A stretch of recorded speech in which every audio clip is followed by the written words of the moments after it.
အမေရိကန်သတင်းဌာနဖြစ်တဲ့ VOA ရဲ့ဝန်ထမ်း1300ကျော်ကိုဖွင့်ခန်းစားခွင့်ပေးပြီးအာဏာရှင်အစိုးရတွေလက်အောက်ကျရောက်နေတဲ့နိုင်ငံတွေစီသတင်းထုတ်လွှင့်တဲ့အမေရိကန်သတင်းဌာနနှစ်ခုရဲ့ရန်ပုံငွေကိုလည်းရပ်ဆိုင်းလိုက်ပါတယ်။ဒါကသမ္မတဒေါ်နယ်ထရန့်ကအစိုးရရန်ပုံငွေနဲ့သတင်းထုတ်လွှင့်တဲ့ VOA ရဲ့မိခင်အဖွဲ့အစည်း USAGM နဲ့တခြားအဖွဲ့အစည်း9ခုကိုလုပ်ငန်းလည်ပတ်မှုအနည်းဆုံးထိရှော့ချဖို့အမိန့်ထုတ်ပြီးတရက်အကြာမှာဖြစ်တာပါ။ VOA ရဲ့ဒါရိုက်တာ Michael Abramovich ကသူ့ရဲ့ journalist ထုတ်လုပ်သူနဲ့လက်ထောက်ဝန်ထမ်း1300နီးပါးကိုဖွင့်ခန်းစားခွင့်ပေးလိုက်တာဟာဘာသာစကား90နီးပါးနဲ့ထုတ်လွှင့်မှုတွေထိခိုက်သွားပြီလို့အတည်ပြုပါတယ်။နှစ်ပေါင်း83နှစ်အတွင်းပထမဆုံးကြိမ်အမေရိကရဲ့အသက်တိတ်ဆိတ်သွားခဲ့ရတာအရန်ကိုဝမ်းနည်းစရာပါ။ VOA ဟာကမ္ဘာအနှံ့လွတ်လပ်မှုနဲ့ဒီမိုကရေစီအတွက်တိုက်ပွဲမှာအရေးကြီးတဲ့အခန်းကဏ္ဍမှာပါဝင်ခဲ့တယ်လို့ Abramovich က LinkedIn မှာရေးသားထားခဲ့ပါတယ်။ VOA ရဲ့မိခင်အဖွဲ့အစည်းဖြစ်တဲ့ကမ္ဘာလုံးဆိုင်ရာမီဒီယာအေဂျင်စီ USAGM ကအရှေ့ဥရောပ၊ရုရှားနဲ့ယူကရိန်းလိုနိုင်ငံတွေစီကိုသတင်းထုတ်လွှင့်တဲ့ Radio Free Europe, Radio Liberty နဲ့တရုတ်၊မြောက်ကိုရီးယားတို့စီထုတ်လွှင့်တဲ့ Radio Free Asia တို့ရဲ့ထောက်ပံ့ကြေးတွေကိုလည်းရပ်ဆိုင်းလိုက်ပါတယ်။1942ခုနှစ်မှာနာဇီဝါဒဖြန့်ချိရေးကိုတွန်းလှန်ဖို့တည်ထောင်ခဲ့တဲ့ VOA ဟာအခုဆိုရင်တပတ်ကိုလူတန်း360အထိရောက်ရှိတယ်လို့ဆိုပါတယ်။အောက်စုတစ်ခုလုံးဆိုရင် USAGM ဟာ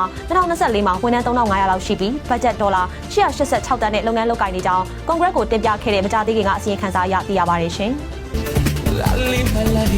။